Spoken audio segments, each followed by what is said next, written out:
Hallo liebe Freunde, danke für das Einschalten. Ich hoffe, euch geht's gut. Das Wochenende ist vorbei und die Arbeitswoche hat angefangen. Ich wünsche euch eine erfolgreiche Arbeitswoche und viel Spaß dabei. In diesem Video zeige ich euch die russische Eisenbahn, das heißt die Ankunft der russischen Personenzüge in Irkutsk sowie die Güterzüge, die durch die Stadt fahren. Dabei möchte ich euch auch einige Nachrichten aus Russland gerne vorstellen. Ich hoffe, ihr habt wirklich ein Interesse für das Alltagsleben im Land. Wir haben schon den richtigen Frühling. Draußen haben wir schon Plus-Temperaturen. Der Schnee taut schon und ich hoffe, die warmen Temperaturen werden anhalten. Aber im April haben wir dann wieder wechselhaftes Wetter. Also bis April haben wir noch Schnee auf den Straßen und das dauert eine Weile, bis der Winter mit Schnee komplett vorbei ist. Also bleibt gerne dran, los geht's. Kontrolle bei Immobilienkäufen. In Russland tritt ab dem 10. März eine neue Regelung zur finanziellen Kontrolle bei Immobiliengeschäften in Kraft. Darüber berichtete Sergei Gavrilov, Vorsitzender des Duma-Ausschusses für Eigentums-, Boden- und Vermögensfragen sowie Mitglied des Nationalen Finanzrates. Nach seinen Worten hat Rosfinmonitoring per Verordnung Schwellenwerte festgelegt. Werden diese Beträge überschritten, unterliegen Geldtransaktionen bei Immobiliengeschäften einer obligatorischen Kontrolle. Für Kreditinstitute und Filialen ausländischer Banken liegt diese Schwelle bei 75 Millionen Rubel. Für Vermittlungsunternehmen, die beim Kauf und Verkauf von Immobilien beteiligt sind, beträgt sie 5 Millionen Rubel. Sergei Gavrilov betonte, dass die Regel sowohl für Barzahlungen als auch für bargeldlose Überweisungen gilt. Er erklärte außerdem, dass Organisationen solche Transaktionen ab dem 1. April 2026 an Rosfinmonitoring melden müssen. Der Abgeordnete stellte klar, dass sich die Kontrolle nicht auf die Immobilie selbst oder den Besitz daran richtet, sondern auf die Geldtransaktion im Rahmen der jeweiligen Transaktion. Die Pflicht zur Übermittlung von Informationen an Rosfinmonitoring liegt dabei weder beim Käufer noch beim Verkäufer. Zuständig sind Organisationen des sogenannten Anti-Geldwäsche-Systems, also Banken, Filialen ausländischer Banken sowie Unternehmen und Einzelunternehmer, die als Vermittler bei Immobiliengeschäften auftreten. Gavrilov betonte, dass Bürger keine zusätzlichen Dokumente oder Meldungen selbst einreichen müssen. Der Parlamentarier erklärte außerdem, dass große Geldzahlungen beim Kauf von Immobilien historisch gesehen häufig als Kanal genutzt werden, um die Herkunft von Geldern zu verschleiern, fiktive Vermittlungen darzustellen oder intransparente Zahlungssysteme zu verwenden. Seinen Worten zufolge erhält der Staat nun ein Instrument, um große Finanzströme bereits während der Zahlungsabwicklung zu überwachen. Geschenke für Lehrer und Ärzte.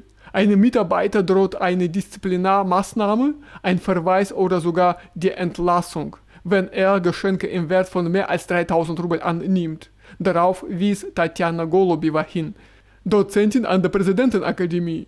Nach ihren Worten gilt diese Regel für Staatsbedienstete sowie für Beschäftigte im Bildungs- und Gesundheitswesen. Außerdem betrifft sie Mitarbeiter der Bank von Russland, wenn das Geschenk mit ihrer dienstlichen Stellung zusammenhängt. Die Obergrenze für Geschenke wurde bereits im Jahr 2008 festgelegt und seitdem nicht mehr geändert. Am 6. März schlug jedoch eine Gruppe von Abgeordneten vor, den maximal zulässigen Wert von Geschenken für Lehrer, Ärzte und Sozialarbeiter von 3.000 auf 10.000 Rubel zu erhöhen. Zu den Autoren der Initiative gehören der Vorsitzende des Duma-Ausschusses für Arbeit, Sozialpolitik und Veteranenangelegenheit Jaroslav Nilov sowie der erste stellvertretende Vorsitzende des Duma-Kontrollausschusses Dmitri Gusev. Gusev erklärte, dass es dabei um einfache Zeichen der Dankbarkeit gehe, etwa Blumen, kleine Souvenirs oder Geschenke zu Feiertagen. Seiner Ansicht nach entspricht die vor fast 20 Jahren festgelegte Grenze von 3000 Rubel heute nicht mehr den tatsächlichen Preisen solcher Dinge. Schuldenalarm in Russland. In Russland wurde im Januar ein deutlicher Anstieg der überfälligen Schulden bei Kreditkarten verzeichnet. Nach Angaben für Januar 2026 belief sich das Gesamtvolumen der sogenannten schlechten Kreditkartenschulden auf 652 Milliarden Rubel. Ein Jahr zuvor lag dieser Wert noch bei 508,2 Milliarden Rubel. Auch die Anzahl der Kreditkarten, bei denen Bürger Zahlungsrückstände hatten, ist gestiegen. Zu Beginn des Jahres 2026 waren 8,57 Millionen Karten betroffen. Das sind 9% mehr als im Vorjahr. Dadurch erhöhte sich auch die durchschnittliche Höhe der überfälligen Kreditkartenschulden. Im Januar lag sie bei 76.100 Rubel. Zum Vergleich: Im Januar des vergangenen Jahres betrug dieser Wert 64.700 Rubel. Zuvor wurde außerdem berichtet, dass das Gesamtvolumen der überfälligen Schulden russischer Bürger bei unbesicherten Krediten bis 2026 ein Rekordniveau von 1,65 Billionen Rubel erreicht hat. Das ist fast ein Drittel mehr als ein Jahr zuvor. Der Anteil der sogenannten schlechten Schulden stieg auf 4,6%. Das ist der höchste Stand seit März 2021. Dieser Wert liegt damit mehr als 4-mal höher als der Anteil überfälligen Zahlungen bei Hypothekenkrediten. Gleichzeitig hat sich das Volumen der überfälligen Schulden bei Wohnungsdarlehen innerhalb eines Jahres mehr als verdoppelt und überstieg 200 Milliarden Rubel. Kontrollen bei Stadtführungen. In Irkutsk haben Kontrollmaßnahmen zur Überprüfung der Tätigkeit von Touristenbegleitern begonnen.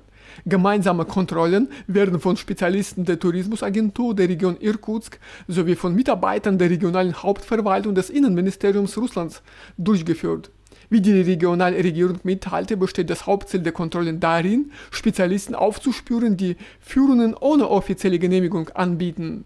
Besondere Aufmerksamkeit gilt der Einhaltung der gesetzlichen Vorschriften, die am 1. März 2025 in Kraft getreten sind. Nach den neuen Regeln müssen Touristenbegleiter über ein gültiges Zertifikat verfügen, das ihre Qualifikation bestätigt. Außerdem sind sie verpflichtet, während der Führung eine sichtbare Identifikationskarte zu tragen.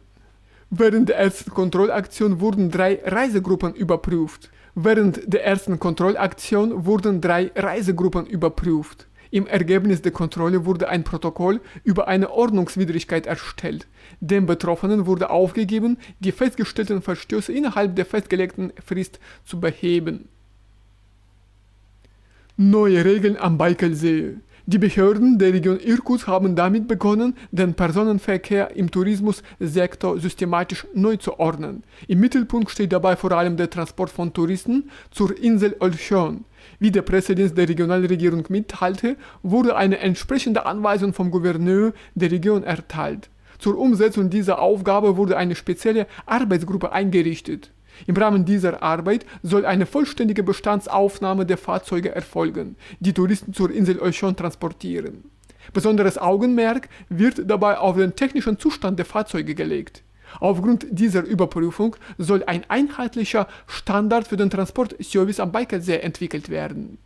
Darüber hinaus werden Experten die bestehenden Routen analysieren, darunter auch Wasserwege sowie Winterstraßen über das Eis des Baikalsees. Anschließend sollen Vorschläge zur Verbesserung dieser Routen erarbeitet werden. Auch die Einführung multimodaler Transportlösungen, bei denen verschiedene Verkehrsmittel kombiniert werden, wird in Betracht gezogen. Außerdem soll der Zustand der Straßen innerhalb der Grenzen des Nationalparks bewertet und Maßnahmen zur Erhöhung der Verkehrssicherheit geprüft werden. Neue Tourismus-Ökozone. In der Region Irkutsk wurde offiziell die Einrichtung einer speziellen Wirtschaftszone vom touristischen Typ Berig Baikal genehmigt. Das entsprechende Dekret der Regierung der Russischen Föderation wurde auf dem Portal für Rechtsinformationen veröffentlicht. Dies teilte der Pressedienst der Regionalregierung mit. Die neue Sonderwirtschaftszone wird auf dem Gelände des ehemaligen Baikaler Zellstoff- und Papierwerks entstehen, dessen industrielle Tätigkeit vollständig eingestellt wurde. Das Projekt sieht den Aufbau einer modernen touristischen Infrastruktur, den Bau von Hotelkomplexen, die Schaffung ökologischer Routen sowie neue Arbeitsplätze für die Bewohner Südbaikals vor. Die Schaffung von Berig Baikala eröffnet neue Möglichkeiten zur Gewinnung von Investitionen, zur Förderung des Tourismus und für ein nachhaltiges wirtschaftliches Wachstum der Region, während gleichzeitig das natürliche Erbe des Baikalsee erhalten bleibt. Also, liebe Freunde, das war's von mir für heute. Danke, dass ihr dabei seid. Ich freue mich auf eure Fragen und freundliche Kommentare, die das Alltagsleben in Russland betreffen. Auf jeden Fall wünsche ich euch alles Gute im Alltag und viel Erfolg bei der Arbeit. Wir sehen uns bald in meinen neuen Videos wieder. Bis dann. Tschüss.